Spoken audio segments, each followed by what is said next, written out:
Welcome to another Buddies, Booze, Banters, Unfiltered Conversations. I am Rick. I'm Michael. You may have noticed that we're in a little bit of a different environment today.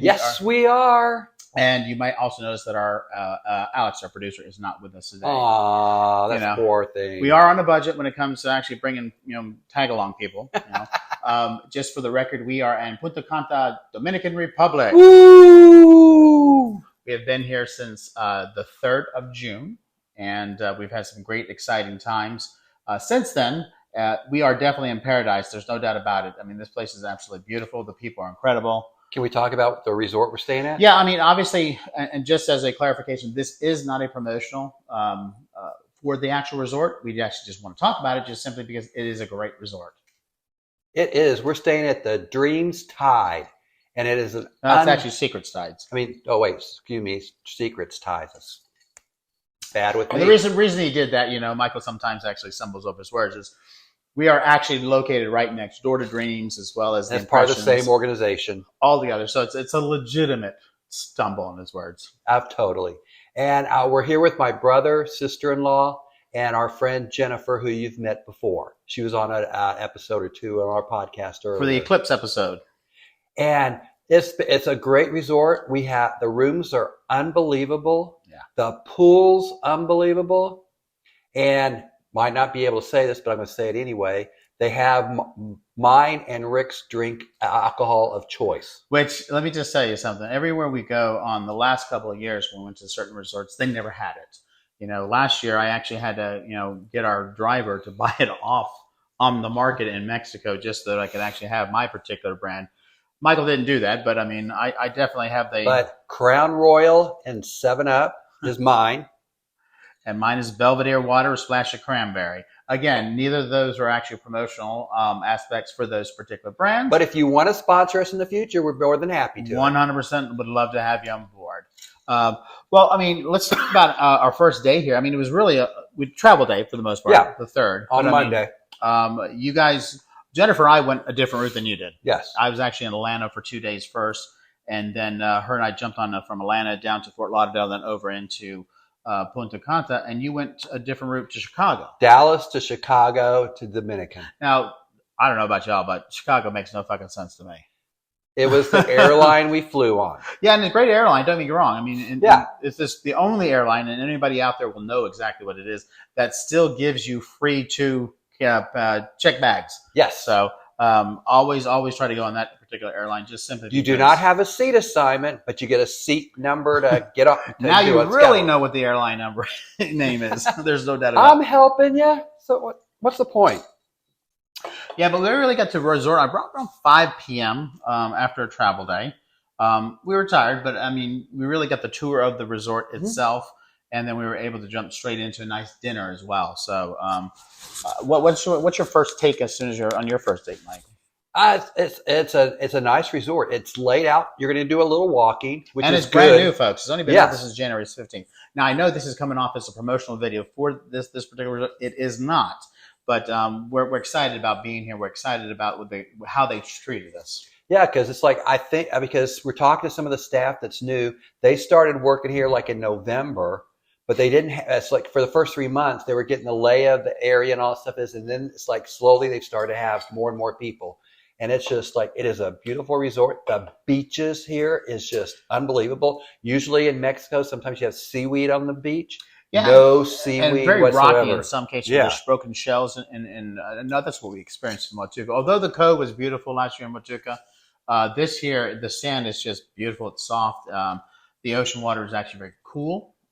So it's kind of surprising. I mean, I guess it is summertime, but temperature-wise, we have been hovering between 88 and probably about 95 with a kind of an index of about 101.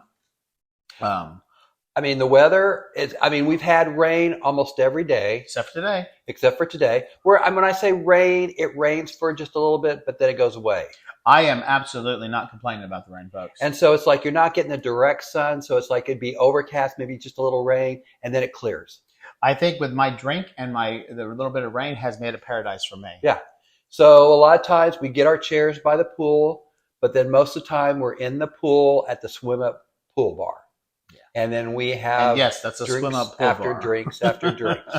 And they actually have Belvedere there. Oops, sorry, Belvedere as well there. So I'm a very happy man. Yes. There's no doubt for sure.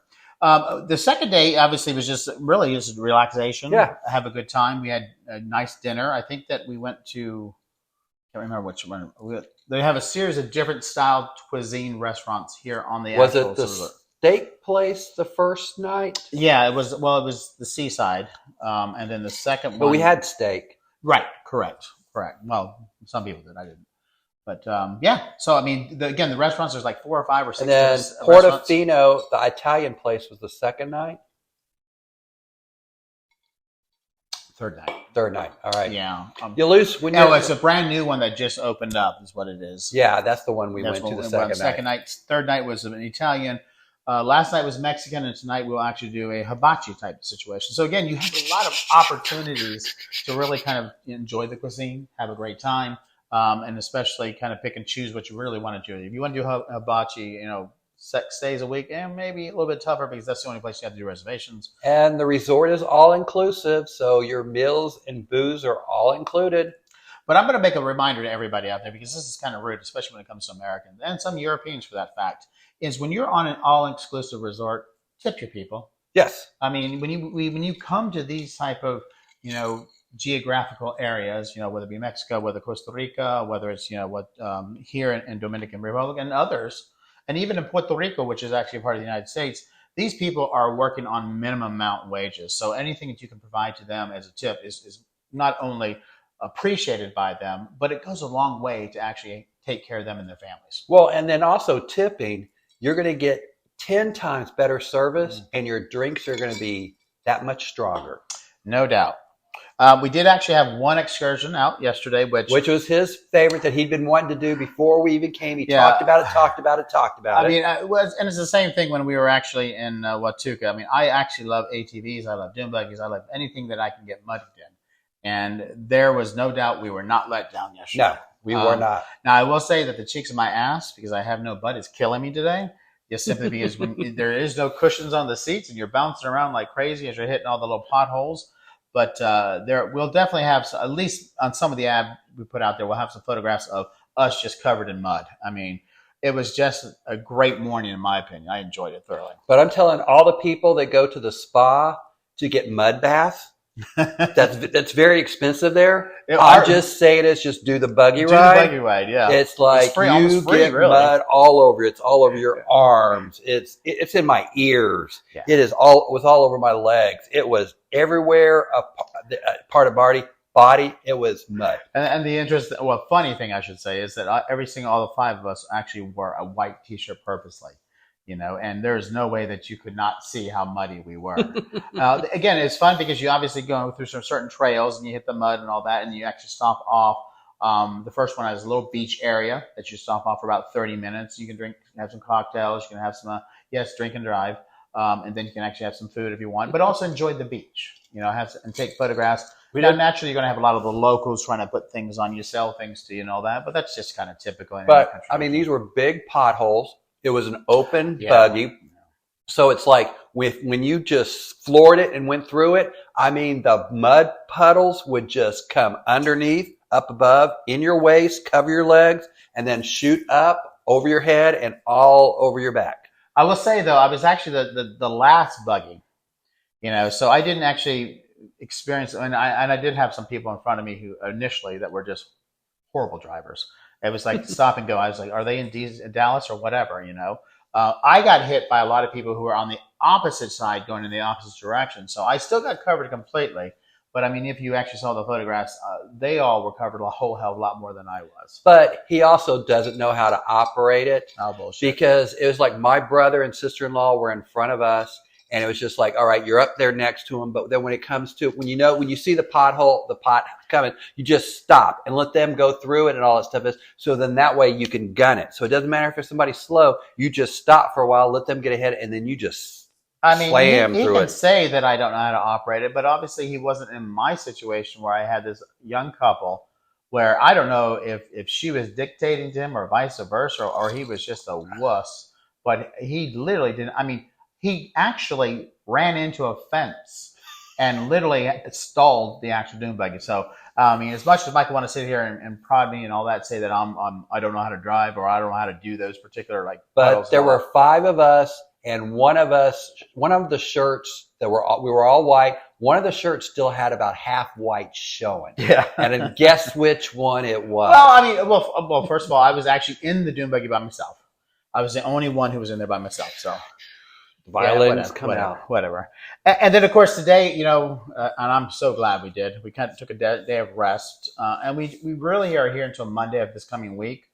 Day of rest is something, like I said, the cheeks of my ass are just still killing me. I think I have a few other bumps everywhere else on my body. I'm sure some bruises will pop up in the next couple of days. There's no doubt about it. So rest was great. But what we did experience last night was a little bit of a disappointment. And it actually had nothing to do with the resort. It had nothing to do with the Dominican Republic. What did it have to do with, Mike? It's my Mavs. I mean, before that, the Stars did not make it to the finals. Yeah. They lost in the conference finals. They had a great season. Mavs, we already discussed, they're in the finals. They played game 1 last night in Boston. And at the resort, there are several people from the Dallas area here. Oh, quite a bit. And then there's also several people from the Boston area here. Yeah, there was a lot of yelling in that. And so basically there was a lot of talk. So basically there's a sports bar here at the resort. And then we went there to kind of started watching the game or whatever. But it was hyped up because it's the NBA Finals or whatever. Game 1 and all that stuff is. This is it. Started out the very beginning. It was very close. And then all of a sudden, Boston just blew it open. They were up by like 30 points. Really, in the first quarter. Well, they were making strides. Well, but it was like 18-19 at one point. Yeah, but I mean, but then after that, it just exploded. But the one thing I'll say about, the Mavs, they were down by 30 points.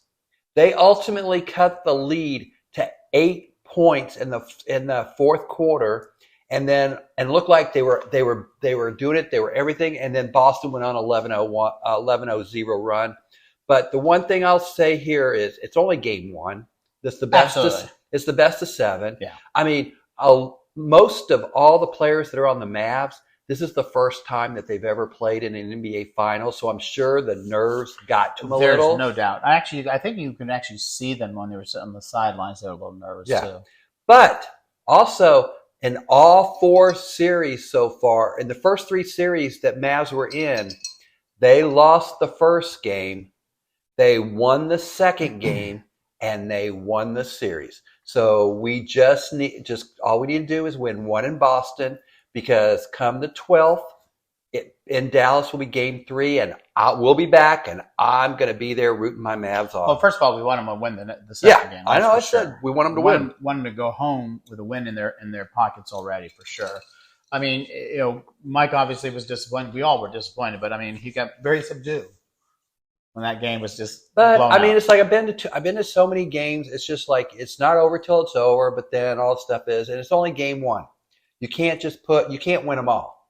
And like I said, Mavs have lost the first game in every series this time, and they have won it. They've got a great team. They did not play well. But you look at it but even though they did not play well in that game, they were down by 30, and they did bring it back to 8 points. And they had a shot and then kind of did it. But their 3-point shots were not going. They were defense kind of sucked. There were some turnovers. But like I said, I say it. I put it on the nerves because it was Luka's first time in the NBA Finals, and it's like you can be the great player, but still your first time ever in the finals is overwhelming. Well, there's a lot of pressure on him. Well, not just because it's the first finals that he's gone to. I mean, all the stats that are actually being presented about him and really being like should have been the MVP of the entire season, and But he could be the NBA in the playoffs. Absolutely. And the finals. Absolutely. There's no doubt about it. So, I mean, there is obviously going into this series a tremendous amount of pressure on the entire team, but definitely, Kari and Luka. There's no doubt about it. But I think that they actually have what it takes to win. They do. They have the talent. They got the team. Yeah. And it's like, okay, they had a bad game. Yeah. That's how, it's nobody's perfect. Let me tell you, Boston fans are not the nicest either. They just are not, So. Yeah. It's a given. People we know Boston are horrible fans. There's no doubt about it. But the one thing, I mean, just overall in Dallas sports right now, it's like, I think a while back we showed you how long it's been for the conference finals for each team. All that stuff is, and the Cowboys being so far is, there's a new TikTok out there where it has somebody from the Mavs and saying, I'm doing my thing. And then somebody from the Stars doing, I'm doing my thing. And then somebody from the Texas Rangers and saying, I'm doing my thing. And then a guy from the Cowboys goes, I'm doing no damn thing, or was something to that effect or whatever. It's well, what they should have had is just crickets, because there's nothing coming out of that particular era, part of the team sports. I mean, this is just all this stuff that's going on is a total slap in the face to Jerry Jones. And we all know his narcissistic ego is not going to really, accept that too well. Maybe that's one of the why the rumors are spreading. He's thinking of selling the team. Who knows? Which he should. I mean, he should. It's either he bails as retires, and hands it to his son, or he just sells it. Because what would be so embarrassing to him is if he does turn it over to his son and they start winning, and he gets completely out of it, and then they win a championship. How can you actually be jealous of your son doing well for something that you didn't? Something that he couldn't do? I get the that, ego. But I mean, that just tells you what type of personality and what type of man he is. Well, we know that. Horrible. There's no doubt about it. Well, I mean, moving on from sports, naturally, just because we are in paradise of Punta Cana and Dominican Republic does not mean that we do not pay attention to what the hell is going on in politics. Especially. Speak for yourself. Well, it's just like out of sight, out of mind. He says this, but he's the first one to put CNN on and watch the news and seeing what's going on, specifically the politics. Now, when we were actually, I guess it was Tuesday or Monday or Tuesday somehow, is when a couple of the cases, specifically against Donald Trump, he got some reprieves. Go figure. Number one was obviously in the Georgia case, where the actual appeals court has basically put it on indefinite pause simply because they want to muddle through how it was handled on recusing herself or whatever. Because she was sleeping with her lead prosecutor, whatever. I don't know. Bottom line is, if in fact that everybody had to recuse themselves because they did something first about sleeping with somebody else, Donald Trump would never have been president. Let's be honest. I mean, every court's given Trump every benefit of the doubt possible. And yet it's still a hoax. It's still a witch hunt against him, which we know it's bullshit.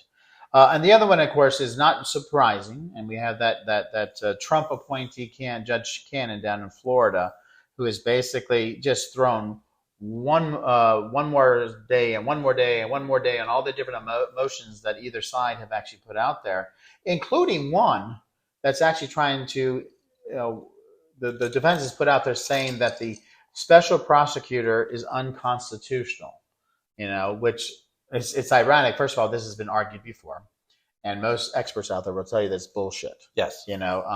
It doesn't matter. I mean, it was done by the Attorney General, which is the whole process. It was actually established. The whole, I guess, the rules and the laws that were associated to special prosecutors, that did run its course at one point. Mm-hmm. I don't know if it was renewed or whatever, but it still has the discretion of the Attorney General to do that. And to take it out of the hands of partisan, as they like to say it, which is not true because the Attorney General is not partisan, and put it into somebody who's going to be open-minded and making sure we know that it's that's what they did, But she has actually put a pause on it, which is ensuring 100% that there is no way that actual case is actually going to go to trial. It wasn't going before the election anyway. No, there's no doubt about it. she had accomplished that or whatever. What I did read on recently, though, in the last couple of days, is a lot of her colleagues as well as attorneys who've been in her court have said that she has this control factor about her. And she literally, first of all, she was 7 years as a prosecutor in the Justice Department. No other experience. She literally was only on 4 cases ever in her entire history as a lawyer, and yet she's now on a federal district court, which makes sense. You could tell she's in over her head. And and there's nothing wrong with that, because that's what everybody has to get in the job your first time, and you learn all that stuff is.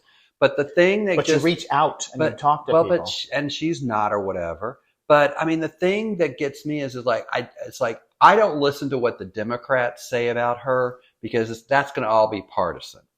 I listen more to what have the Democrats really said about her? Well, but there's been people and all this other stuff. But I listen to more of the Republicans that are just questioning what she's doing. Yeah, her approach is a completely. I mean, it's just like it's biased, really. I mean, it looks biased. Yeah, and it's like that's the part that I don't look at the Democrats. Whatever they say is, I ignore all that stuff. I just listen to some of the the right Republicans on there, and just what they're saying about her. And it's just like some of the rulings that she's doing is just not. But I look at it this way: she's making that she's going to try to see if the prosecutor, the special prosecutor, is valid or whatever, and then let her rule that it's not, and then it'll go to the appeals court, and then they'll have a chance to reverse it and get her off this case.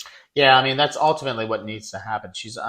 And because of the seriousness of this case, not just because it's a former president being prosecuted, but the fact that we actually had top secret documents involved, and this is national security. If somebody is not experienced enough to handle that, they should not be on the case. There's no doubt about it. So yeah, there you go. We've got two cases that obviously Trump has got some reprieve. But there's another case that basically is going to happen in July. And so Trump, if he got elected, could not pardon Bannon. Bannon. Well, we're going to talk about that one here in a second. And actually, it's not a trial that's actually occurring. It is fact Bannon's fucking going to jail. Yes. His appeals have run its course. And if anybody is, and I didn't hear the outtakes. I just saw some of the lines that I actually put out there. The motherfucker's running scared. I mean, he knows that he's going to be someone's bitch in jail. Let me just tell you, because simply he is running scared, and he really thought that he was above the law, and he really thought that he could do anything and everything to really just kind of push that out. So eventually, maybe somebody gave up, but it was a contempt of Congress. It's as simple as that. It's clear cut. Mm-hmm. You were subpoenaed. You were not currently working with the executive branch when you were subpoenaed. You had no right to sit here and say it was executive privilege. Bottom line is you were a civilian. You were just another American citizen, and you had no right to sit here and put your finger up against the Congress. No. And now you're going to pay the price for it. Right. And he was convicted 3 years ago. Yeah, legitimate. But then Trump pardoned him when he left office or whatever. So well, that was on something different. Well, I know it was something different, but he was found guilty on that too. But I mean, I really do look. I mean, well, I definitely look forward to Trump being in an orange suit. But I would love to see Bannon in a pink one. I mean, I'm just mind boggled to think that this guy, I mean, first of all, I mean, he's ugly as fuck, I mean, he doesn't take care of himself. I don't know how anybody can even remotely watch him on his podcast, number one, and his channel. It amazes me that he was a naval officer. It amazes me that he was actually an investment banker. I mean, it's just mind-boggling. And how we got into the media side of things, I don't know. But I'm excited. And, of course, he's out there spouting all types of bullshit out there, and same thing that, Donald Trump is saying, it's a witch hunt and this and that. No, you broke the law, dude. Simple as that. And you are not above the law. Just like if I did the exact same thing, I would go to jail for it, too. So, but yeah, no, but I think it came as a shock because it's like, I don't think he thought it was happening, but July 1st? July 1st, he has to report. And I don't know what other appeals or what other delays he can do. He'll try, but it looks like it's not. I mean, and to be spiteful, and I know they won't do this, but I would definitely, walk him out in handcuffs in front of the cameras as much as I possibly could, just to simply sit there and tell him he can't say a damn thing. He'll say something. No, I don't know. Put one of those Hannibal Lecter things on him. Shut him up forever. Well, hey, as you said, Trump's obviously, the nominee. There's no doubt about it. He's the nominee for the GOP. What is interesting, he has not picked a VP sidekick. But he's not going to. I heard he's not going to do it until the convention, which is completely out of the norm. No, it's not. Used to. That's when they did it. He was saying after the convention. No, he said at the convention. Yeah, I'd be surprised about that. But I heard at the convention. Let's kind of dissect a little bit in regards to his selection process. Now, we all know that, Trump has this obsession with beautiful women. Mm-hmm. And so that's why the South Dakota governor was high on the list. Absolutely. Until her wretched book tour that just plummeted her down. But you never know. He might put a comeback on that. Honestly, never. Well, he's also narrowed down the list of certain candidates based upon how hot their wives are.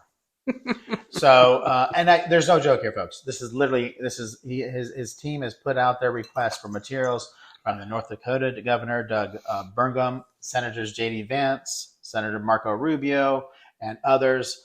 There's been inquiries sent to Tim Scott and Tom Cotton, which, what the hell? I mean, well, first of all, Tim Scott's not even married. He's not? No, he's the one in South Carolina. Yeah, he's the black guy in South Carolina. Now, there's been rumors about him. You know what I'm saying? Yeah. You know, and then all of a sudden he got plays for our team. But he also got all of a sudden he got, you know, when the rumors came out, all of a sudden he got engaged to a female. So I found that extremely interesting. But yeah, there's also the expectation that he's either going to try to go for a female or he's going to try to go for a minority. Yeah. You know, and just simply because he thinks if he puts that in his pocket and stifles them when they're in office, he's going to get elected. Right. Which is just it's a bullshit factor, folks. I mean, you know? But there is some truth to it because there's some naive people out there that are just going to say, "Oh, he did 25% that we know of the Americans out there are pretty stupid." Yeah. Let's be honest. It's as simple as that. So, what I also found interesting, not about the wives situation, which is kind of just disgusting, to be honest with you, is you know how Speaker Johnson is just coming out and just had his head so far up Trump's ass in regards to just anything. You know, well, it's not just him. Everybody on the Republican side. Can you name one person besides Mitt Romney that is currently in the House or Senate? Not actively, no. That is not kissing his ass. Not actively. Well, the interesting thing about it is there's a core of conservative. We're talking. We don't really want to call them conservatives because they're really just maggots. You know, the MAGA maggots, who are basically pushing Speaker to put it to the floor a bill which we know will never pass the Senate, which is it's just for show to sit here and keep his ego up there. That would allow Trump, when elected, to remove his own convictions, not just federally but also state. Which then we start to really kind of get into muddy waters here, folks, because you know it's a republic, you know, and there's 50 states. Each of those have their own justice departments. You have no right as a federal government to step in and supersede a conviction that came down from a group of peers. Well, and see, my point of view is like I'm all for him to go ahead and do that. Oh, there's no doubt. I mean, because then it will hit the middle floor. America what they're trying to do, and it will hit the floor of the House. There's no doubt about it. It will stall from there on because the issue though they're having right now is not all the Republicans are signing on, especially the moderate ones. Well, I know, but it's like just let them do it. Push all this extreme stuff because number one is middle of America that's in the middle needs to see what they're trying to do. Yeah. That is the part is because I saw some people that I saw an interview or whatever a week ago or whatever. These people are saying, oh, the economy was so great with Trump and all this other stuff and blah, blah, blah, blah, blah. And it's like, what the hell were you talking about? You know, the economy is, definitely great when you're locked down, folks. I mean, there's nothing on the shelves because there's no production going on. I mean, that's great. I mean, you all seem to forget that. But what you all do believe is that was when Biden was in office. Mm-hmm. You know, first of all, who locked the country down? Donald Trump. Why did he get locked down by him? Because he fucked up in the first place with actually handling the pandemic. You know, so, you know, all this bullshit about how, you know, Biden did this and Biden did that. No, Biden's been cleaning up the mess. You know, and again, yes, there are so many issues with Biden, you know, in regards to, you know, his age and, you know, I don't know, you know, maybe he is waning a little bit in some of the meetings. I don't know. I don't care. He is better than Trump. But the first debate is supposed to be what, in a month? 27th of June. Oh. So it's coming up. A couple of weeks. Yeah. So, I mean, and again, if in fact Trump shows up, and if in fact he doesn't push back on the actual agreement where they said there's no audience, then the mics are being turned off when they're finished talking, that'll be interesting to see if it even happens. Yeah, I know. You know, so no fingers crossed on that one. Trust me. So, I agree. You know, well, we don't actually anticipate having long podcasts while we're here, folks, but we do appreciate you spending the time with us. And I really just want to say one particular thing here. We are actually in the 80th anniversary of D-Day in Normandy. And I mean, obviously, it's such a good time to talk about that. I mean, it's you know, we've had probably, I think there was 30 British officers or 30 British former military individuals. And I think there was like 12 or 13 that came from the United States into France actually commiserate that. And that's the last of this will probably be the last time, because they do it every 5 years, so they're able to commiserate, Mm-hmm. and really be recognized for the sacrifices that they made. And there was a lot of sacrifices made that day. There's no doubt about it. But what's more importantly, that was the beginning of rescuing, whatever way, democracy. It was, stomping out Nazism. It was stomping out Hitler. It was making sure that, democracies around the world continue to flourish. And let's all remember that day, that weekend on Normandy, but also remember that, history has a sometimes about repeating itself. Mm-hmm. Let's not make it happen, folks. Let's not make it happen. So, anyways, thank you for joining us today on this interesting podcast episode from Punta Cana, Dominican Republic, which we like to say paradise. Thanks again for our buddies, Booze, Banters, Unfiltered Conversations. I'm Rick. I'm Michael. Till next time. Yes, we'll be here. You be there too.